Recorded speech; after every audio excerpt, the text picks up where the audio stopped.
அது தமிழ்நாட்டிற்கு பெருமையும் மகிழ்ச்சியும் சேர்க்கின்ற விஷயம். அவர் தமிழ்நாட்டை சேர்ந்தவர் மாத்திரமல்ல, அவர் ஒரு நேர்மையான நல்ல மனிதர். அவர் வெற்றி பெற்றது உண்மையே நமக்கெல்லாம் பெருமை. கூட்டணியில் நீங்க வெளியேறினதுக்கு நயினா நாகேந்திரன் தான் காரணம் சொன்னீங்க. ஆனா அவர் நான் காரணம் அல்ல, திமுக தான் காரணம் சொல்லியிருக்காரு. இதை பத்தி உங்க நான் சொல்ல வேண்டியதெல்லாம் 2 நாள் மதுரையிலையும் மானாமதுரையிலையும் உங்க கேள்விகளுக்கு பதில் சொன்னேன். நான் காரணங்களை சொல்லிட்டேன். அதனால அதை பத்தி திரும்ப திரும்ப பேசி திருப்பி பேசி அதை பத்தி நம்ம யாருக்கும் அது ஒரு தேவையில்லாத வருத்தத்தை உருவாக்க வேண்டாம். ஒண்ணு எனக்கு தனிப்பட்ட முறையில் நல்ல நண்பர் நயினா நாகேந்திரன். அதனால நான் வெளியேறியதற்கான காரணங்களை சொல்லும் பொழுது எல்லா காரணங்களையும் சொன்னேன். அவ்வளவுதானே தவிர வேற எனக்கு தனிப்பட்ட முறையில் அவருக்கு எனக்கு எந்தவித மன வருத்தமும் கிடையாது, அவர் மீது எந்த கோபமும் கிடையாது.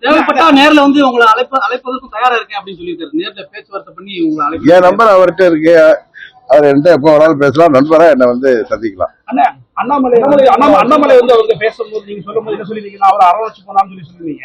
ஆனா 2 வாரத்துக்கு முன்னாடி நடந்த பூத் கமிட்டி மீட்டிங்ல அவர் தான் எடப்பாடியை முதலமைச்சர் ஆகணும்னு சொல்லி சொன்னாரு. சோ நீங்க இப்ப செங்கோட்டையன் சரி நயினா நாகேந்திரன் சொன்னான்னு சொல்றீங்க.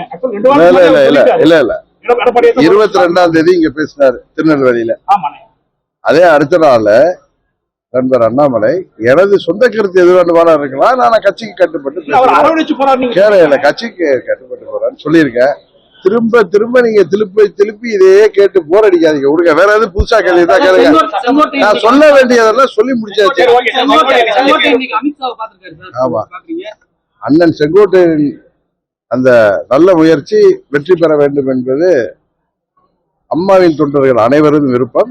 இன்னைக்கு ஆண்டாள் தரிசனத்துக்கு பிறகு சொல்கிறேன், அவரது முயற்சி நல்ல முயற்சி, அது உறுதியாக வெற்றியடையும்.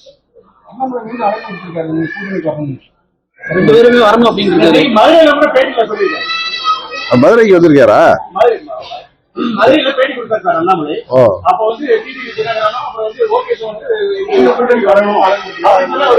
இல்ல அவரு திரு நயினார் அவர்கள்லாம் அழைப்பு கொடுக்குறாங்க, நல்ல தான். பட் உங்களுக்கு தெரியும், எந்த துரோகத்தை எதிர்த்து அம்மா மக்கள் முன்னேற்ற கழகம் தோன்றியதோ அந்த துரோகத்தை ஏற்றுக்கொண்டு நாங்கள் செல்வதற்கு வாய்ப்பில்லை. அதுதானே தவிர வேறு யாரை, எனக்கு அங்க உள்ளவங்க யாரு மேலேயும் எந்த வருத்தமும் கிடையாது, கோபமும் கிடையாது. அன்றைக்கு மதுரையில சொன்னேன், திரும்பவும் அதை தான் சொல்றேன். ஒரே ஒரு நபரை, அவரை சேர்ந்த ஒரு சிலரை, அண்ட் அதர்ஸ் அப்படிங்கிற மாதிரி, அவர்களை தவிர எனக்கு யார் மேலேயும் வருத்தம் இல்லை. நான் ஓப்பனா சொன்னேன், திரும்பி அதே சொல்ல வைக்கிறீங்க. அதிமுக சார்பாக முதல்வர் வேட்பாளரை நாங்கள் எல்லாம் ஏற்றுக்கொள்கின்ற வேட்பாளரை அறிவிக்கின்ற பட்சத்தில் எங்களுக்கு ஒன்றும் பிரச்சனை இல்லை. எடப்பாடி அவங்க மாத்திட்டாங்கன்னா முடிஞ்சு, அவ்வளவுதானே. உங்களுடைய மீண்டும் கூட்டணி நினைஞ்சிருவீங்களா? நான் அன்னைக்கு கிளியரா சொன்னேன். ஒரே ஒரு எத்தனை முறை சொல்றேன், நம்ம தாய்மொழியில தானே சொல்றேன். நான் சொல்லியிருக்கேன், முதலமைச்சர் வேட்பாளரை, எங்களுக்கு துரோகம் இழைத்த ஒருவரை ஏற்றுக்கொள்வதில் எப்படி முடியும்? நீங்க ஏத்துக்குவீங்களா? யாராவது ஏத்துக்குவாங்களா? எங்க தொண்டர்கள் ஏற்றுக்குவாங்களா? அதனால வேட்பாளரை மாற்றிவிட்டால், வேற யாரை வேண்டுமானாலும் வேட்பாளராக அறிவித்தால் அதை ஏற்றுக்கொள்வோம். உறுதியாக நாங்கள் கூட்டணிக்கு மீண்டும் வருவோம். நீங்க ஏத்துக்கிட்டு இருந்தீங்க சில மாதங்களா, இப்பதானே இந்த முடிவை மாத்திருக்கீங்க. சட்டமன்ற தேர்தலில் தேமுதிகவோட கூட்டணி போட்டிருந்தீங்க, மீண்டும் சீர்திருத்த தொகுதியில போட்டியிடுறதுக்கு வாய்ப்பு இருக்காங்க இந்த முறையா? இப்ப நாங்க கூட்டணியிலே இல்ல. எங்க நிர்வாகிகள் எங்கெல்லாம் தகுதியான வேட்பாளர்களும் கட்டமைப்பை சரியாக வைத்திருக்கிறார்களோ, இதை நான் பலமுறை அன்னைக்கு சீர்திருத்த கூட்டத்துல கூட சொன்னேன், உறுதியாக அந்த தொகுதியில் போட்டிடுவோம்.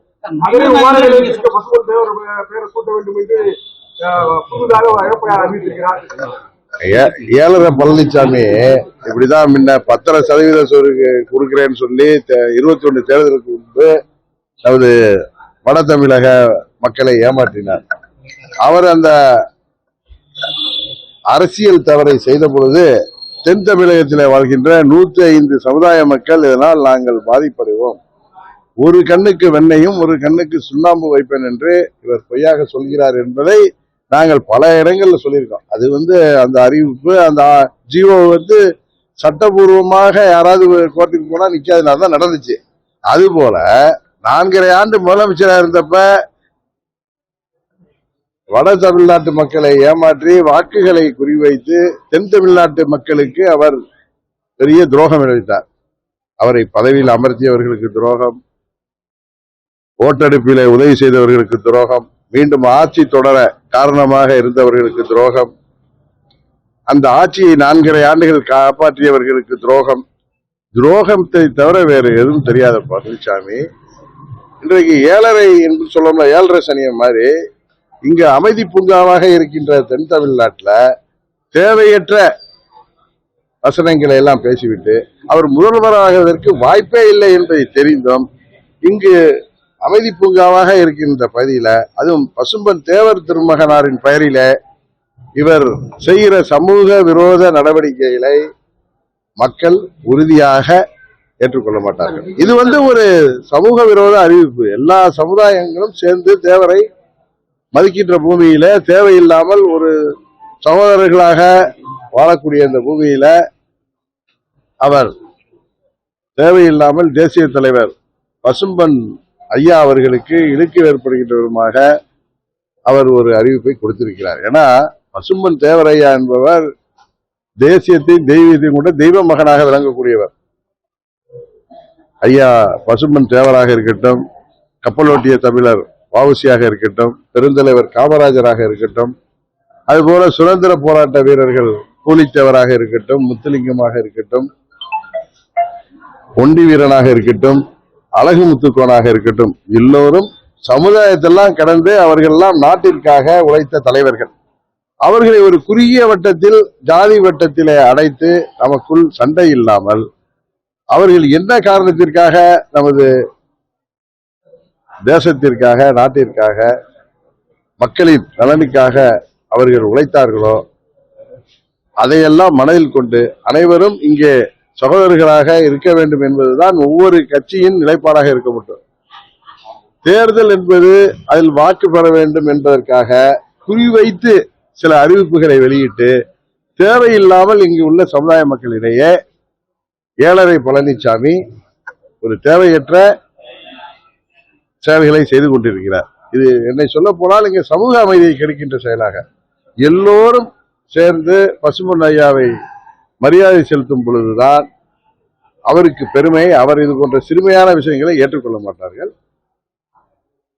எடப்பாடி பழனிசாமி தென் தமிழ்நாட்டில அம்மா அவர்கள் காலத்திலும் புரட்சி தலைவர் காலத்திலும் மாபெரும் ஆதரவோடு இருந்த இயக்கம் இன்றைக்கு பழனிசாமியின் செயல்பாட்டால் படுபாதாளத்திற்கு சென்று விட்ட காரணத்தினால் மக்களை எப்படியாவது பிரித்தாள வேண்டும், அல்லது இந்த மக்கள் தங்களுக்குள் சண்டை போட்டுக்கொண்டு எப்படியாவது போகட்டும் என்று நினைக்கிற அளவுக்கு மக்களுக்கு துரோகம் விளைவிக்கின்ற விதமாக 7.5ஆக அவர் செயல்படுகிறார்.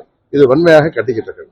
விஜயுடைய பிரச்சாரம் தொடங்க பல கெடுபிடியெல்லாம் வச்சிருக்காங்க. பல இடங்கள்ல போலீஸ் அனுமதி கொடுக்க மறுக்க அது மாதிரி அவருடைய பிரச்சாரம் எப்படி இருக்குன்னு ஏற்கனவே நீங்க கேட்ட கேள்விக்கு நான் பதில் சொல்லியிருக்கேன். இல்லைங்க யாருக்கும் ஜனநாயக நாட்டில அரசியல் கட்சி தொடங்கவோ தேர்தல் அறிக்கவோ முதல்வர் வேட்பாளராக போட்டியிடவோ உரிமை இருக்கு.